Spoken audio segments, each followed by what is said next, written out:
Hey, I'm here today at Coin Agenda, and we're talking to Cary Granat and Wan Eng from Kind Heaven Project. Guys, what can you tell me about it? First off, thanks so much for having us here. We're very excited. Kind Heaven is a new community that we're building that's a portal between North America and the rest of the world and Southeast Asia.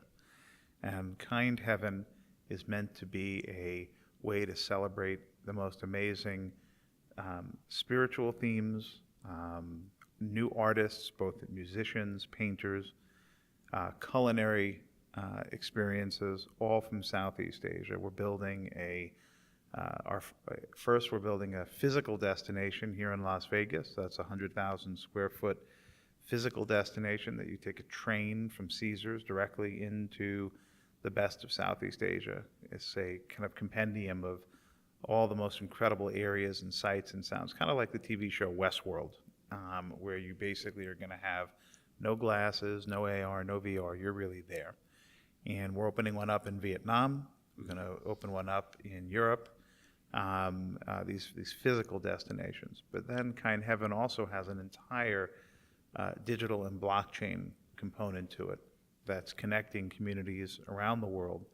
And really, it's all based on Kind Heaven's mythology, which goes back over 1,000 years to before many of these countries in Southeast Asia were called Vietnam or called Cambodia. And there was an overarching connection between all of them. And that spirituality, that sense of values is what we're taking to build Kind Heaven today.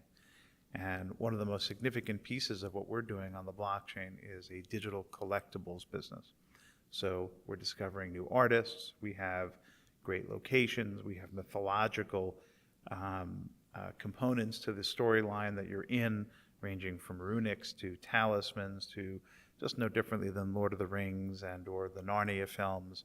You know, Kind Heaven is a mythological destination. By the way, most of our team worked on those films, either as producers or running the studio that did it. So let me take a beat a second, introduce you to Wan Lung Eng, who runs our strategic planning and business development. But Wan has been running point on what we call our digital collectible business for this area of the coin business. Thank you very much for having us. So as Cary mentioned, we are introducing a digital collectible of our Kind Heaven mythology.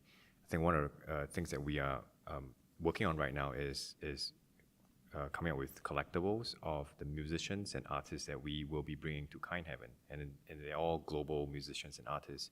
So within the Kind Heaven physical location, we will be identifying and curating and managing some of these different up-and-coming artists globally, managed under the auspice, Perry's and his team. They'll be sourcing some of these artists. And so just on that, Perry Farrell founded Lollapalooza 27 years ago, now the world's most successful music festival. Perry, over the last 27 years, has probably discovered over 500 artists who he gave the noon stage to, that today are some of the biggest bands and artists in the world. Perry is leading the charge in helping us to discover all this new incredible talent throughout Southeast Asia and other regions. And now back to you. So when we bring these musicians and artists to Kind Heaven, we will be issuing collectibles.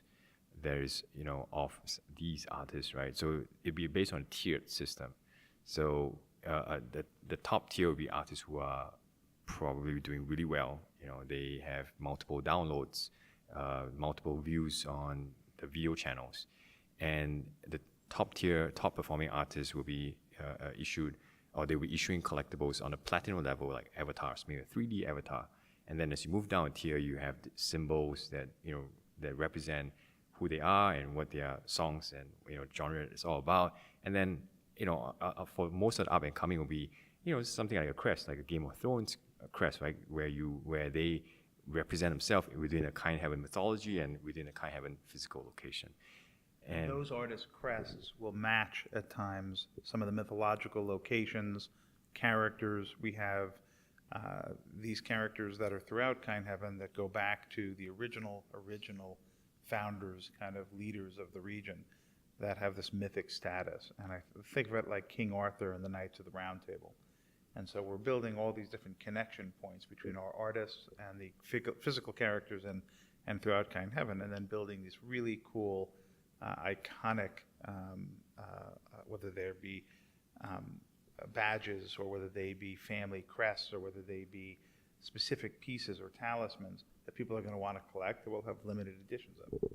Right. And the way that it works is for you will need our coin to purchase the collectible.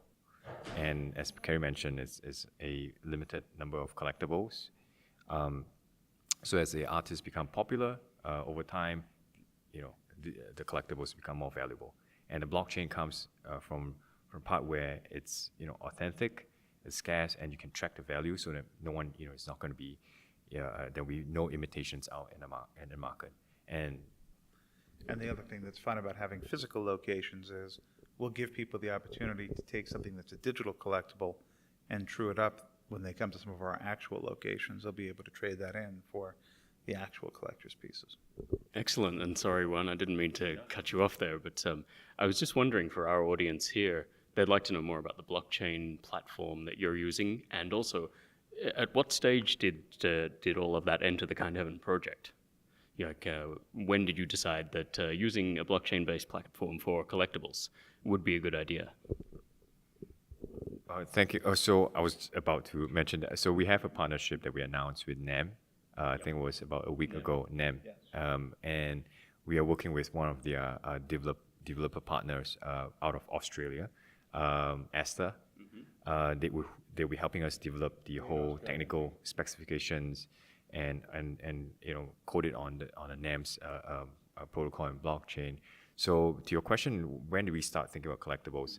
I think it evolved over time. It became as we build up our project and as we continue to think of how we can add value to all our stakeholders, right, including the musicians that we bring in, because we want to make sure that they are highly motivated to be part of Kind Heaven.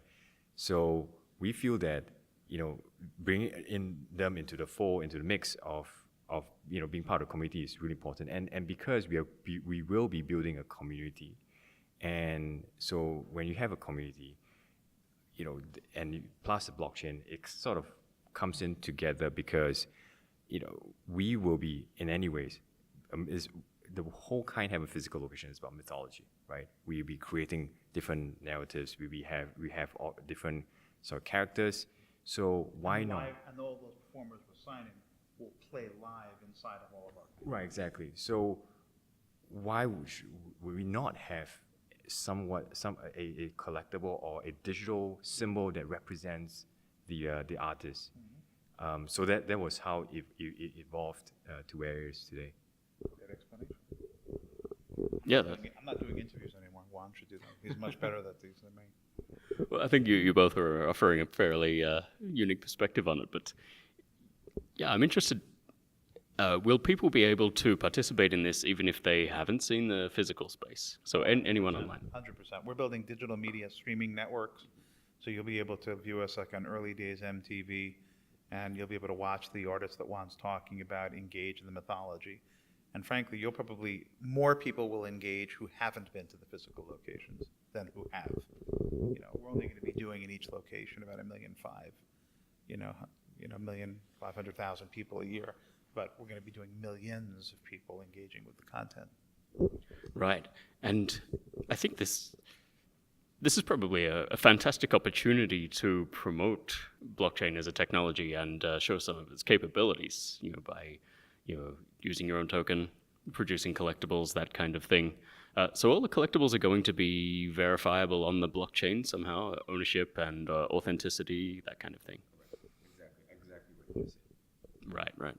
Could you tell me a little bit more about how this is going to be promoted? Because I think that's often the factor that makes or breaks a lot of these blockchain projects. I know for Kind Heaven itself, that's going to be guaranteed attention because it's something very, very unique, and it's also on a grand scale, physically too. How are you going to spread the word about it? Like, how are you going to promote the blockchain angle of it in a way that people can understand? Well, we have not only a ton of social media, we're spending millions of dollars of advertising a year to be able to promote and bring attention to all of this. When you open up a physical location like this, you're talking about, because our partner is Caesars, major support. The whole brand itself will have over $300 million. By the time we open, we'll have over $300 million of major sponsorship deals in place. And so there's a lot that's going to draw attention to this, a lot. Okay, cool. And will you be actually using the word blockchain or cryptocurrency or token or anything in the marketing? Yeah. Or Of course, but we'll probably come up with our own phraseology of it. Yeah. Excellent. And how much interest has there been so far? In terms of the collectible, I think we have soft circle some parties, and the reason why we went to this direction of collectible is because there was the feedback we got. Because one of the things that is really important to note is that a physical location, for example, in Las Vegas, only attracts only a finite number of people. Whereas when you have a digital strategy, which we are developing right now together with some of our partners, such as Pursuit and Cakeworks, is you open a universe, you open up kind heaven to the world. Yeah. You're not just limited to tourists or local or visitors who just happen to be in Las Vegas. So when we open up on a global basis, to a question is, how do we promote it? We're going to be able to, with all these musicians, they'll be online, not only in physical location, but with their songs, their performance will be online as well. So if you are maybe a fan or someone who's really interested in what is going on in the scene here, and you're from, I don't know, Thailand, right? Or, some parts of Asia, and you can go online and see, oh my goodness, this is really interesting. And you may be able to spread the word on your social media, and you'll be able to participate in the success of the artist through the collectibles. You don't have to physically attend or visit our physical location. Fantastic. All right. Well, just finally, can you tell me where people can find out more about it? If they want to participate or if they want to, I don't know, invest in the token, is there going to be a token sale? Yes. So the process right now is that we are, working on together with Nam and Esther. We want to make sure that, so pretty bluntly, we will not go out to the market until we are 100% confident of the product, right? So we are working really closely with Nam and Esther to understand the technology, to make sure that what we're building is sustainable, right? It's not some random kind of random kind of technical specs that we're going to put in. We'll make sure everything is 100%. And when we do that, we're going to hit on our pre-sale with existing investors who have expressed interest. And based on the feedback, that's where we started moving along. And then if all goes well, hopefully we don't have to do a public sale because we can probably fill with a pre-sale. But of course, we would like the public to participate in this because we want everyone to feel that they are part of the Kind Heaven community. All right. I'm not sure if you're allowed to say or not, but can I ask how much you're expecting to raise from the sale? We can't say right now. We can't say right now. But it's a good program, and I think something that has great value to it.